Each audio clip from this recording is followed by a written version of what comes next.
c'est Rachel. Aujourd'hui, j'ai la chance de jaser avec Martine Lafontaine.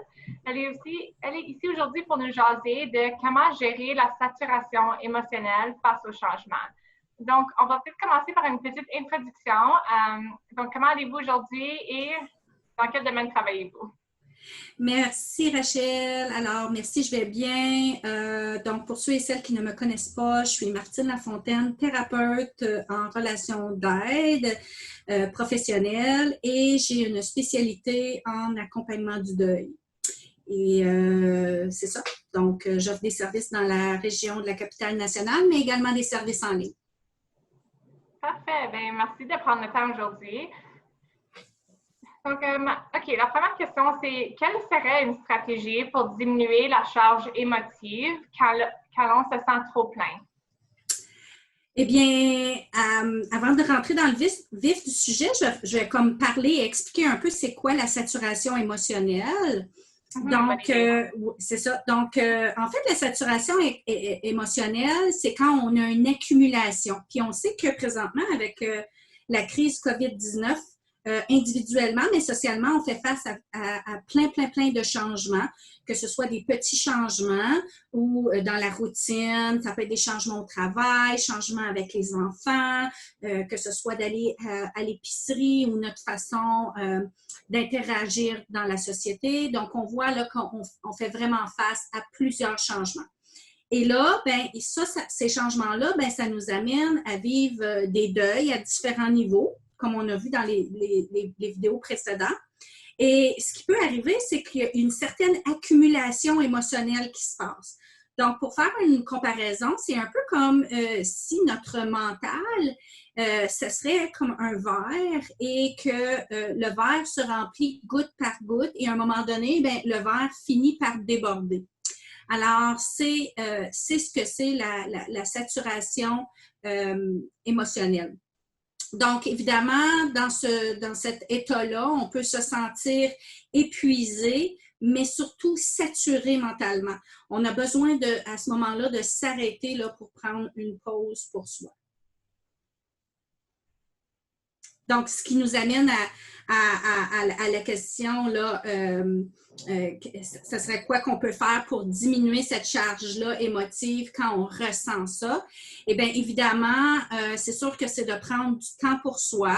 Donc, c'est sûr qu'avec les vacances qui arrivent, c'est un bon moment. Je crois que la belle température, le soleil, peut-être de se permettre des temps, plus extensionner nos fins de semaine, de se prendre des temps dans la journée pour vraiment là, décompresser de tout ce stress-là qu'amènent ces changements-là. Donc, également, le stress se manifeste comment?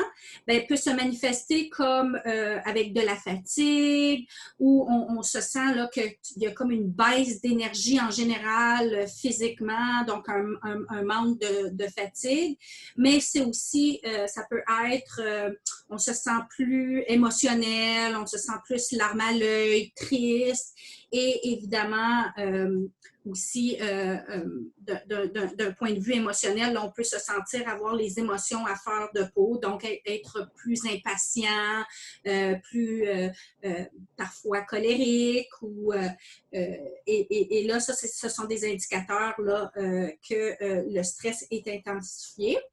Et ce qu'il faut aussi se rappeler, Rachel, c'est que cette saturation-là, on ne le voit pas juste non plus chez les adultes, mais on le voit aussi avec les enfants.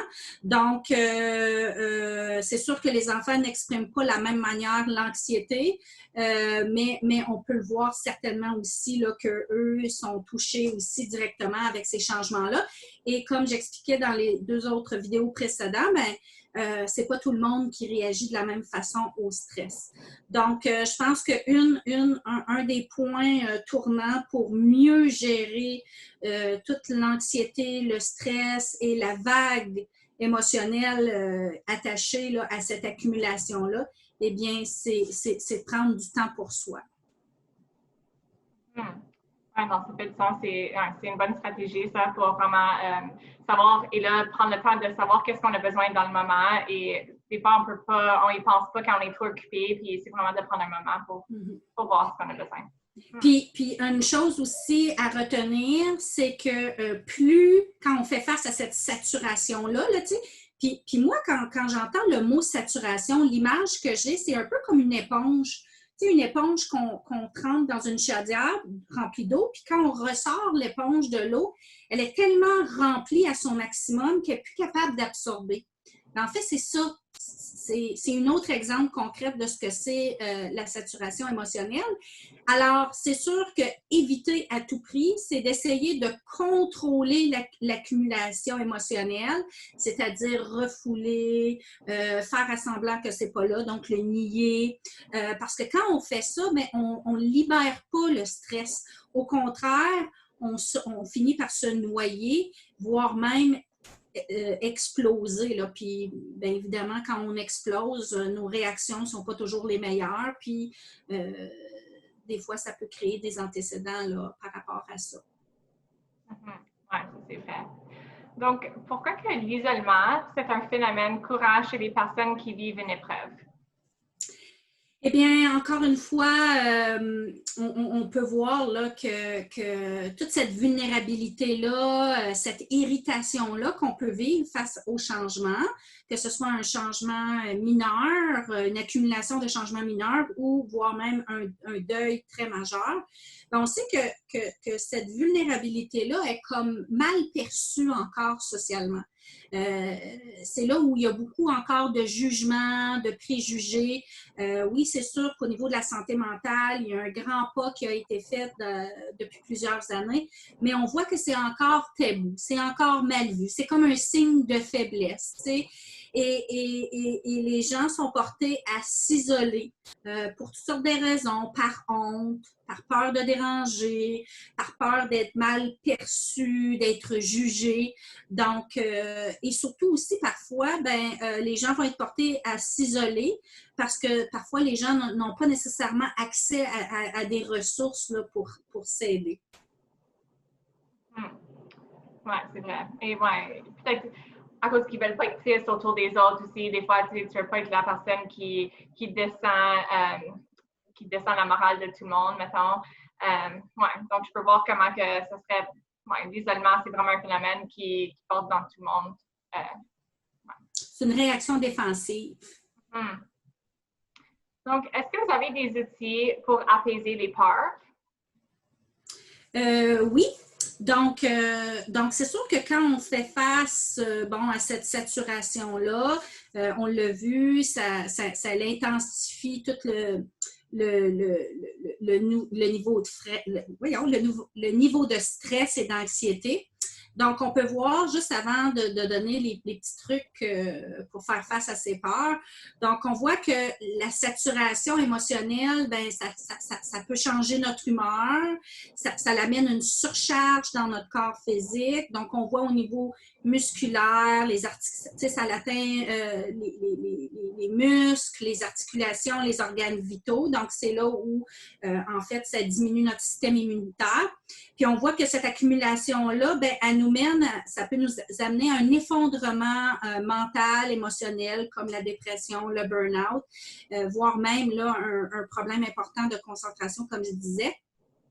Donc, c'est sûr que nos capacités physiques et cognitives là, sont très affectées lorsqu'on est saturé.